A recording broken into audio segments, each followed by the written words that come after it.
I didn't realize I was going to be the last speaker, so I apologize beforehand. It's going to probably put a bit of a damper on things. It's on page 27.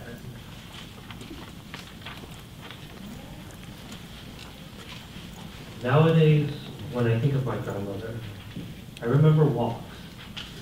This is largely because my memories begin with a wrinkled hand grasping my own, leading me through the cool Chicago air to a park, a slide, and a fuzzy green line wriggling on a nest of leaves.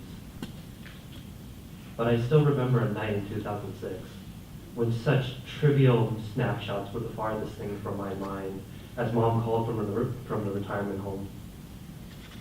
The faint wailing of sirens in the background, combined with shuddering sobs from the strongest woman I know, and poured through the receiver into my ear.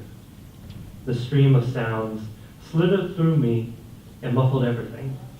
My mind, my body, sensations, thought processes, they all ground to a halt. More words followed. Sisters, don't tell them. Talk later. Family being notified. Family. Coherence reestablished. Numbness, I realized. Not just a cliche after all. I hung up the phone and set it down. The daze was remarkably similar to the sensation of standing on the edge of a tall building. Nevertheless, I promptly went back to washing the dishes.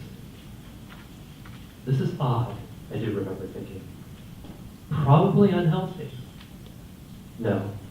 Mechanical and analytical is good. Feel nothing.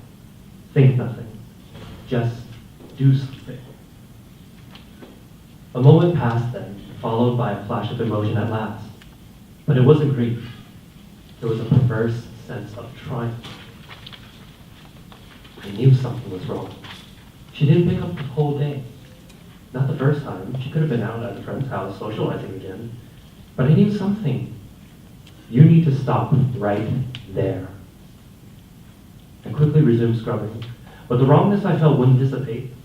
I should have been crying, raging, or something equally appropriate. I mean, yeah, Grandma could be such a pain in the ass. She barely knew any English. She always complained about something or otherwise.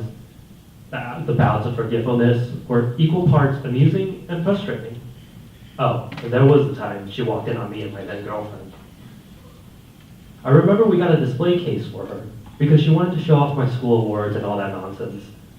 Always introducing me to her acquaintances and speaking of me. Embarrassing times, I felt like her trophy. This is what a son is. This is my grandson. Hasn't told me. He's very smart. Such pride in the old woman's words, and she would constantly ask me to visit her, stay over at night, just like in days long past, make breakfast in the morning, or walk somewhere to eat instead. We always enjoyed walking together. Never mind the fact that I was already a teenager. So embarrassing. Plus I had other things to do, much more worthwhile. But she still asked and asked over and over, and it was almost to the point of pleading. I swear I could just stop. Clarity.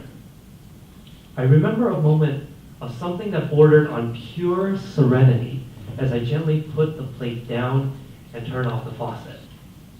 And there it was, that vulture called grief.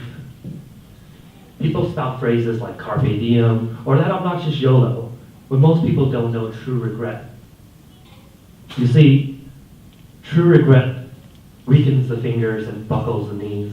The sheer force slams into your gut, wrenching and twisting it mercilessly, and then comes the crushing weight down onto your shoulders, and you collapse against the tiles of the counter as bile and acid storm their way up. You shake with restless energy, and you need to lash out or break something, yet the body won't obey and continues crumbling instead. But I remember the worst part of true regret. It overcharges the mind with brutal precision and efficiency. It splinters your memories, layering and weaving them with futile desires for forgiveness and reconciliation and just one more day. It possesses you. You welcome the self-flagellation and pile snapshot after snapshot on top of your mind's eye until you're left howling defiance against the crashing waves of tears and broken promises. But all that actually comes out is a low, keening noise against the static of blood in your ears. And then there are the dreams. I remember a typical scene. We pull up in a minivan. Grandma gets in and we go grocery shopping. Absolutely nothing out of the ordinary. She sits behind me as usual and I turn in my seat. It's good to see you again, I say.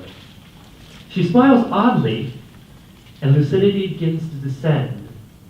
The subconscious forms connections and the dream begins to unravel. Analysis and logic, my ever-present shields. Despite their efforts, I can't help blurting out, I'm sorry. But regret is a cruel taskmaster. The mind submits, and I wake up without her reply. I remember dreading sleeping under the blanket I claimed from her home. Nowadays, however, I'm able to recall our walks. That's what we did. We traveled together. First, she led me. Eventually, I led her. Inevitably, I began to walk ahead of her. Then it came a point where I couldn't even bother to wait for her to catch up. When I look back now, she's nowhere in sight. And I can only remember. Woo! Yeah,